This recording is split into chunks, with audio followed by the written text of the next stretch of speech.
Kannur വളക്കയിൽ school bus അപകടത്തിൽപ്പെട്ട സമയത്ത് ബസിന്റെ ഡ്രൈവർ മൊബൈൽ ഫോൺ ഉപയോഗിച്ചിരുന്നെന്ന് സംശയം.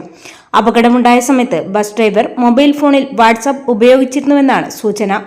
ഇതുമായി ബന്ധപ്പെട്ട തെളിവുകൾ പുറത്തുവന്നു. ബസ് ഡ്രൈവർ നിസാമുദ്ദീൻ വൈകിട്ട് ബുധനാഴ്ച 4:03 വാട്സാപ്പിൽ സ്റ്റാറ്റസ് ഇട്ടതിന്റെ തെളിവുകളാണ് പുറത്തുവന്നത്.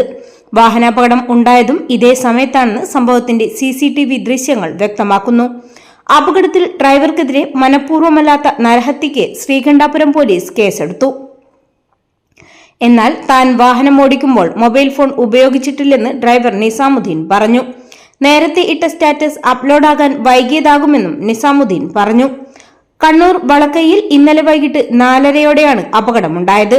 ഇറക്കത്തിൽ ബസിന്റെ നിയന്ത്രണം നഷ്ടമായതാണ് മറിയാൻ കാരണമെന്നാണ് ഡ്രൈവറുടെ മൊഴി. എന്നാൽ ഡ്രൈവറുടെ വാദം തള്ളുകയാണ് MVD. സ്കൂൾ ബസിന് യന്ത്രത്തകരാറില്ലെന്ന് MVDയുടെ പ്രാഥമിക റിപ്പോർട്ട്. ബ്രേക്കിനും എഞ്ചിനും തകരാറുണ്ടായിരുന്നില്ലെന്ന് കണ്ടെത്തൽ. അപകട കാരണം ഡ്രൈവറുടെ അശ്രദ്ധയെന്ന് നിഗമനം. അശാസ്ത്രീയമായി നിർമ്മിച്ച റോഡും അപകട കാരണമായെന്നാണ് നിഗമനം. ഇത് പിന്നെ നിങ്ങൾ എന്തായാലും നിങ്ങൾ നമ്മളെ കണ്ടെന്ന സമയം 4 മണി എൻ്റെ കടയായിരുന്നു. അപ്പോൾ ഞാൻ ഈ കസരങ്ങി അപ്പോൾ ബസ് വന്നത് ഇങ്ങനെയാണ്. ഒരൊച്ച കെട്ടി തിരിഞ്ഞ് നോക്കുമ്പോൾ ബസ് മറിഞ്ഞ് പോകുന്നില്ല. അപ്പോൾ നമ്മൾ 3-4 ആൾക്കാരെ ഇവിടുന്ന് കുറേ ആളെ വെച്ച് കൂട്ടി അപ്പുറത്ത് നിൽക്കുന്ന ആൾ വന്നു. ബസ്സിൻ്റെ കുട്ടികളെല്ലാം കുറിച്ച് പുറത്താക്കി നോക്കുമ്പോൾ ബസ്സിൻ്റെ ബാക്ക് ഭാഗത്ത് ഒരു കുട്ടി കമ്പി എടുക്കുന്നുണ്ട്. ഉടനെ നമ്മൾ എല്ലാവരും കൂടി ബസ്സിനെ വയറ്റി. ബസ് കമ്പനി എടുക്കുന്നുണ്ട്. ഇപ്പോൾ നേരെ വയറ്റിയതിന് ശേഷം പെണ്ണ് ബസ്സിൻ്റെ അടിയിലാണ്. പെണ്ണ് നല്ല ചോര കുടിച്ചിട്ടുണ്ട്. എന്നോട് അവരെടുത്ത് കിട്ടുന്ന വണ്ടിക്കെല്ലാം പിന്നെ ഒരാൾ ആശുപത്രിയിൽ പോയി. സ്പീഡിൻ്റെ ആണല്ലേ?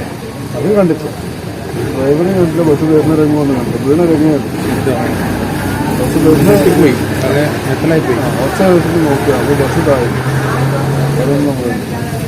നിലവിളി ആകെ നാട്ടുകാരൊക്കെ പെട്ടെന്ന് കൂടി. അന്നേരം അപ്പുറത്തുള്ള ആൾക്കാരെല്ലാം വന്നു. നമ്മൾ പറഞ്ഞ ഇല്ലാതെങ്കിലും രസമൊക്കെ. ഈ റോഡിൻ്റെ സ്ഥിതി എങ്ങനെയാണ്? സ്ഥിരം അങ്ങനെ അപകടമൊന്നും ഇങ്ങനെ ഉണ്ടായിട്ടൊന്നുമില്ല. വണ്ടി വരുന്ന വണ്ടി ബ്രേക്ക് കളിച്ചാണോ സ്പീഡ് വന്നിട്ടാണോ നമ്മളറിയില്ല. ഡ്രൈവർ ആ സമയത്ത് ഫോൺ ഉപയോഗിക്കുന്നൊക്കെ ഇങ്ങനെ പറയുന്നത് അറിയില്ല.